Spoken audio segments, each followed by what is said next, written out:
नमस्कार दोस्तों, मैं निखिल खंडेलवाल स्वागत करता हूं आप सभी का एएसपी के 7 मिनट समाधान शो में।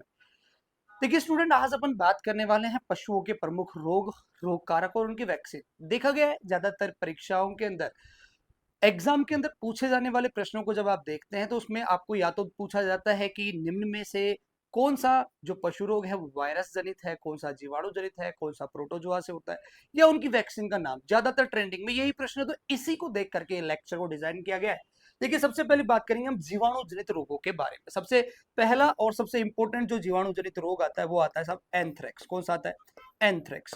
एंथ्रेक्स जो है, ये जो रोग है ये बहुत ही खतरनाक रोग है, जो कि बैसिलस एंथ्रेसिस जीवाणु से होता है। इसका रोग कारक कौन सा है? Bacillus anthracis. बैसिलस एंथ्रेसिस एक जीवाणु का, एंथ्रेसिस, एंथ्रेसिस जीवाणु के द्वारा होता है। और इस रोग के रोकथाम हेतु, इस रोग के रोकथाम हेतु जो वैक्सीन लगाई जाती है उसका नाम है पेनिसिलिन। क्या नाम है बेटा? पेनिसिलिन। तो ये बहुत ही इंपॉर्टेंट रोग आप लोगों को याद रखना है। और एक पॉइंट और याद रखना है इस रोग के लिए कि इस रोग से घायल जो पशु होते हैं उनके पोस्टमार्टम भी नहीं किया जाता है ना, तो ये भी आप लोग याद रखना। सेकंड यहाँ रोग आता है बेटा लंगड़ी। कौन सा आता है? लंगड़ी, जिसको ब्लैक क्वार्टर भी अपन कहते हैं, बीक्यू के नाम से जानते हैं। क्या बोलते हैं बेटा? बीक्यू के नाम से अपन जानते हैं। कोलिस्ट्रीडियम सोवियाई एक जीवाणु, इसके द्वारा ये रोग होता है। कौन सा है बेटा? कोलिस्ट्रीडियम सोवियाई। कोलिस्ट्रीडियम, कोलिस्ट्रीडियम सोवियाई, कोलिस्ट्रीडियम सोवियाई जीवाणु के द्वारा, ये अपन को याद रखना है। और इसके लिए, इस रोग के रोकथाम के लिए, इस रोग के नियंत्रण के लिए आप लोगों को एक वैक्सीन काम में लेनी है। इसका नाम है बीक्यू पॉलीवेंट वैक्सीन, जो कि मई जून में लगाई जाती है बेटा। कौन सी है? BQ polyvalent vaccine. BQ polyvalent vaccine. और ये कब लगाई जाती है? तो ये ध्यान रखना, मई जून में। कब लगाई जाएगी? मई जून माह के अंदर ये वैक्सीन लगाई जाएगी, आप लोगों को याद रखना है। थर्ड नंबर पर अपन बात करें तो थनेला, जिसको मेस्टाइटिस कहते हैं बेटा। कौन सा कहते हैं? मेस्टाइटिस। तो ध्यान रखना, थनेला रोग के बारे में बात कर रहे हैं। थनेला, जिसको मेस्टाइटिस भी कहते हैं, मेस्टाइटिस। और ये जो रोग होता है, ये रोग होता है एक जीवाणु, टाइटिस हो गया है ना, टिस हो जाएगा भैया ना, टाइटिस। और ये स्ट्रेप्टोकोकस जो जीवाणु है इसके द्वारा होता है। किसके द्वारा होता है? स्ट्रेप्टोकोकस। स्ट्रेप्टोकोकस जीवाणु के द्वारा होगा। ये आप लोग इसके अंदर याद रखने वाले हैं और इंपॉर्टेंट तरीके से आप इसको याद रखोगे। ध्यान रखना, इसके लिए मैस्टी वैक्सीन का यूज किया जाता है। वैक्सीन कौन सी है? मैस्टी वैक्सीन का आप लोग क्या करते हैं, इसके लिए उपयोग करते हैं। तो ये भी अपन को याद रखते हुए चलना है। इसके बाद अपन बात करें बेटा गलघोटू। कौन सा आएगा? गलघोटू, जिसको हीमोराइजिक सेप्टिसीमिया भी कहा जाता है। गलघोटू, गलघोटू जिसको अपन क्या कहते हैं भाई? इसको एचएस या हीमोराइजिक सेप्टिसीमिया कहा जाता है। पास्चुरेला स्पीसीज का एक जीवाणु आता है बेटा, पास्चुरेला स्पीसीज। पास्चुरेला लगाते हैं जीवाणु, पास्चुरेला बोविसेप्टिका, बोवोलीसेप्टिका। ठीक है, तो पास्चुरेला स्पीसीज का जो जीवाणु, इसके द्वारा ये रोग होता है। और इसके लिए जो वैक्सीन यूज करते हैं वो एचएस वैक्सीन का टीका लगाते हैं मई जून में। तो यहां पर याद रखना बेटा, कौन सी वैक्सीन? HS vaccine. कौन सी वैक्सीन का उपयोग कर रहे हो? एचएस वैक्सीन का आप लोग यहाँ उपयोग करने वाले हैं। और लास्ट जीवाणु जनित रोग के बारे में बात करने वाले हैं, वो आएगा फिडकिया बेटा। कौन सा आएगा?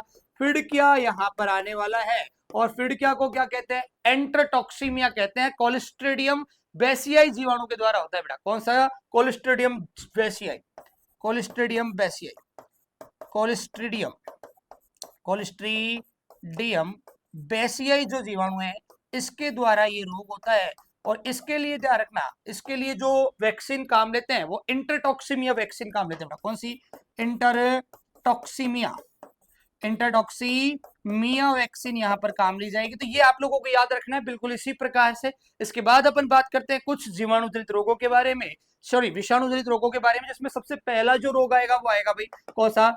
पशु प्लेग। कौन सा आएगा भाई? पशु प्लेग, जिसको अपन रिंडर पेस्ट भी कहते हैं। क्या कहते हैं? Rinder paste. अब आप सभी को पता है कि ये जो रोग है किसके द्वारा हो रहा है? तो विषाणु के द्वारा। अरे विषाणु के द्वारा ही तो हो रहा है, वायरस के द्वारा ही तो हो रहा है। तो यहां आप लोगों को याद रखना है कि वायरस द्वारा हो रहा है। और इसके लिए जीटी और आरपी वैक्सीन, कौन सी बेटा? जीटी या फिर आरपी वैक्सीन का अपन यूज करते हैं। जीटी का नाम होता है बेटा गोट एंड टिश्यू वैक्सीन, और आरपी का रेंडरपेस्ट वैक्सीन, इसका अपन यहाँ पर यूज करने वाले। सेकंड यहाँ आप लोग याद रखोगे बेटा खुरपका और मुंह पका। कौन सा याद रखोगे? खुरपका, मुंह पका, जिसको आप क्या कहते हैं बेटा? मुंह पका, खुरपका, मुंह पका, जिसको आप कहते हैं FMD, foot and mouth disease.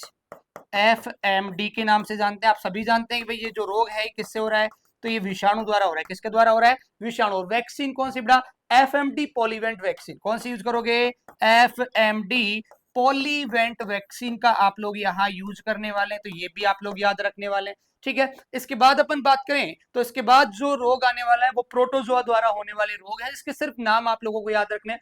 पहले अपन बात करें तो बेटा पहला जो रोग आएगा वो चिचड़ी ज्वर आएगा। कौन सा आएगा? चिचड़ी ज्वर आप लोग याद रखोगे। और दूसरा आप लोगों को याद रखना है बेटा कौन सा? तो यहां आप लोगों को याद रखना है बेटा सर्रा रोग, जो स्पेशली ऊंट में होता है बेटा। किसमें होता है? ऊंट में। ठीक है, रोग कारक आप सभी को मैंने अभी बताया कि प्रोटोजोआ। देखो इनके अंदर ज्यादातर सीधा ही पूछा जाता है, इसलिए आप लोगों को इनके नाम भी, पर्टिकुलर नाम याद रखने की भी आवश्यकता नहीं है। तो ये अपनी बात हो चुकी है इसकी। और बेटा एक मेटाबॉलिक डिजीज भी यहाँ पर होती है, और इस डिजीज के बारे में आपको 2 पॉइंट बता देता हूं बेटा, जिसमें उपापचय रोगों की अपन बात करें।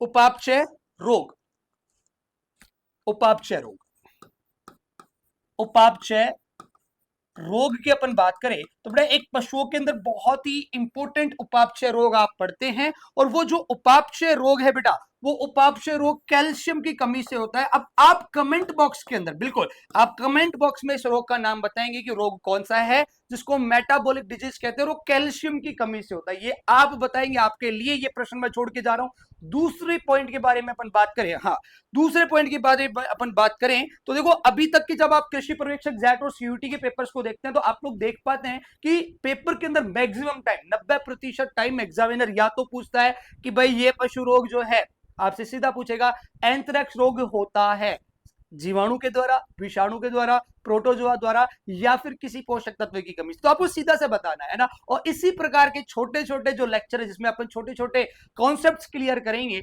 इन कॉन्सेप्ट वाले क्लियर्स जो अपने लेक्चर हैं इनको देखने के लिए आप लोग जुड़े रहे मेरे साथ, और बिल्कुल इन वीडियोस को अपने दोस्तों तक जरूर शेयर करें। धन्यवाद।